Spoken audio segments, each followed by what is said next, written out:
Reclaiming experience. There is no way out of this predicament, except for an individual to take things in hand personally. If values and institutions no longer provide as supportive a framework as they once did, each person must use whatever tools are available to carve out meaningful and enjoyable lives. One of the most important tools in this quest is provided by psychology.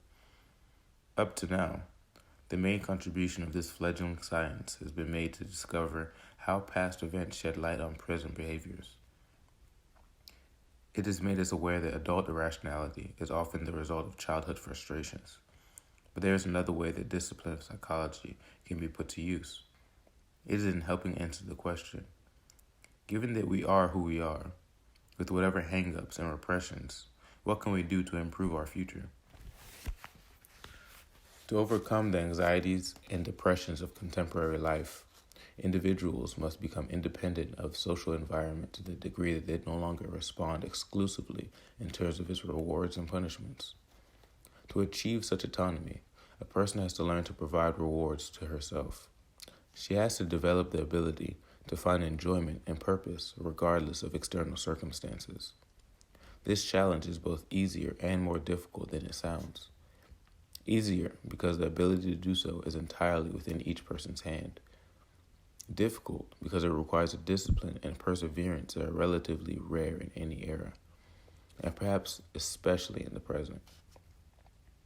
And before all else, achieving control over the experience requires a drastic change in attitude about what is important and what is not. We grow up believing that what counts most in our lives is that which occurs in the future. Parents teach children that if they learn good habits now, they'll be better off as adults. Teachers assure pupils that the boring class will benefit them later, when the students are going to look for jobs. The company vice president tells junior employees to have patience and work hard, because one of these days they will be promoted to executive ranks. At the end of the long struggle for advancement, the golden years of retirement beckon. We are always getting to live, as Ralph Waldo Emerson used to say, but never living. Or as poor Francis learned in the children's story, it is always bread and jam tomorrow, never bread and jam today. Of course, this emphasis on the postponement of gratification is to a certain extent inevitable. As Freud and many others before and after have noted, civilization is built on the repression of individual desires. It would be impossible to maintain any kind of social order, any complex division of labor, unless society members were forced to take on the habits and skills that the culture required, whether the individuals liked it or not. Socialization, or the transformation of a human organism into a person who functions successfully within a particular social system, cannot be avoided. The essence of socialization is to make people dependent on social controls, to have them respond predictably to rewards and punishments, and the most effective form of socialization is achieved when people identify so thoroughly with the social order that they no longer can imagine themselves breaking any of its rules. In making us work for its goals, society is assisted by some powerful allies, our biological needs and our genetic conditioning. All social controls, for instance, are ultimately based on the threat to the survival instinct. The people of an oppressed country obey their conquerors because they want to go on living. Until very recently, the laws of even the most civilized nations, such as Great Britain, were enforced by the threats of caning, whipping, mutilation, or death. And they no longer rely on pain. Social systems use pleasure as the inducement to accept norms. The good life promised as a reward for a lifetime of work and adherence to laws is built on cravings contained in genetic programming. Practically every desire that has become part of human nature, from sexuality to aggression, from longing to security to receptivity to change, has been exploited as a source of social control by politicians, churches, corporations, and advertisers. To lure recruits into Turkish armed forces, the sultans of the 16th century promised conscripts the rewards of raping women in conquered territories. Nowadays, posters promise young men that if they join the army, they will see the world. It is important to realize that seeking pleasure is a reflex response built into our genes for the preservation of the species, not for the purpose of our own personal advantage. The pleasure we take in eating is an efficient way to ensure the body will get nourishment it needs.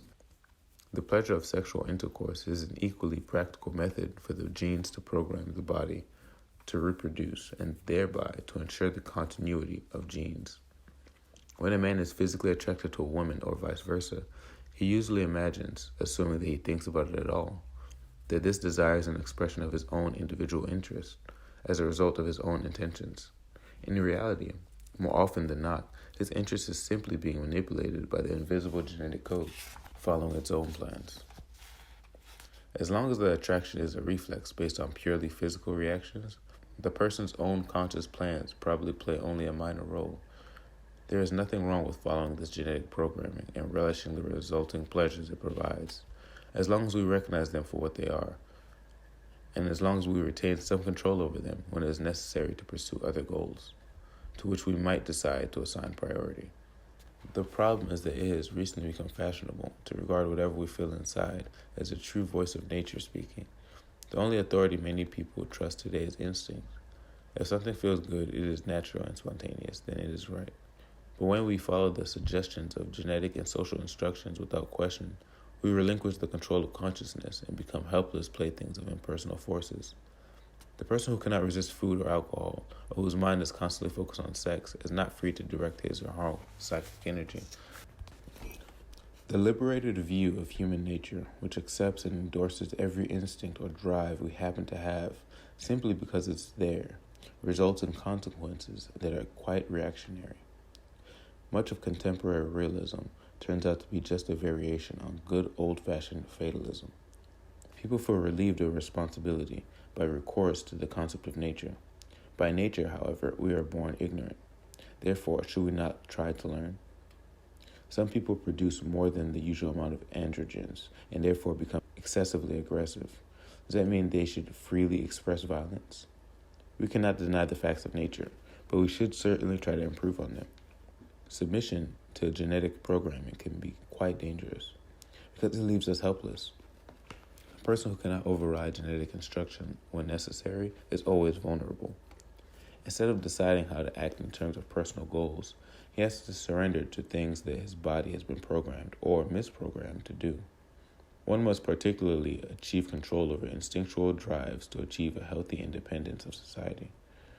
For as long as we respond predictably to what feels good and what feels bad, it is easy for others to exploit our preferences for their own ends.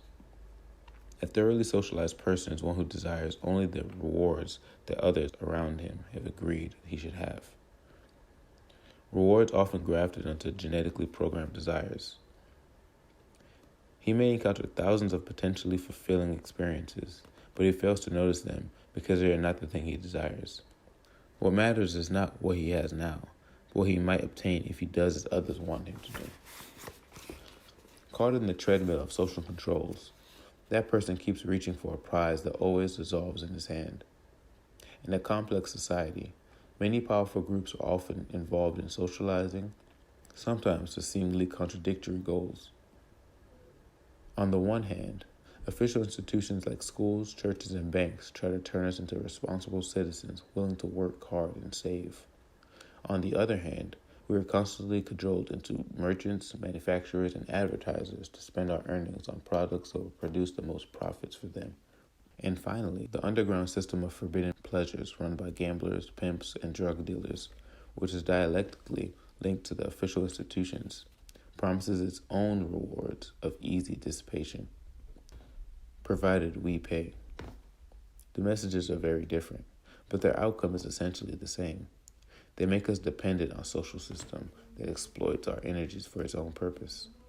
There is no question that to survive, and especially to survive in a complex society, it is necessary to work for external goals and to postpone immediate gratification.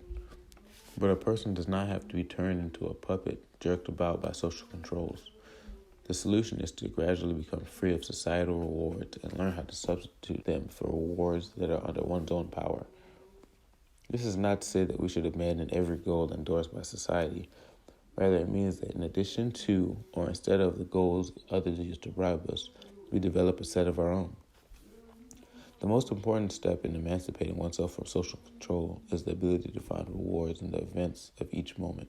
If a person learns to enjoy and find meaning in the ongoing stream of experience, In the process of living itself, the burden of social controls automatically falls onto one's shoulders. Power returns to the person when rewards are no longer relegated to outside forces. It is no longer necessary to struggle for goals that have always seemed to recede into the future, to end each boring day with the hope that tomorrow, perhaps something good will happen. Instead of forever straining for the tantalizing prize dangling just out of reach, one begins to harvest the genuine rewards of living. It is not by abandoning ourselves to instinctual desires that we become free of social controls. We must also become independent from the dictates of the body and learn to take charge of what happens in the mind. Pain and pleasure occur in the consciousness and exist only there. As long as we obey the socially conditioned stimulus response patterns that exploit our biological inclinations, we are controlled from the outside. To the extent that a glamorous ad makes us salivate at the product sold, or that a frown from the boss spoils the day, we are not free to determine the content of experience. Since what we experience is reality as far as we are concerned, we can transform reality to the extent that we influence what happens in consciousness and thus free ourselves from the threats and blandishments of the outside world. Men are not afraid of things, but of how they view them, said Epictetus a long time ago. And the great emperor, Marcus Aurelius, wrote, "If you are pained by external things, it is not they that disturb you, but your own judgment of them. It is in your power to wipe out that judgment now."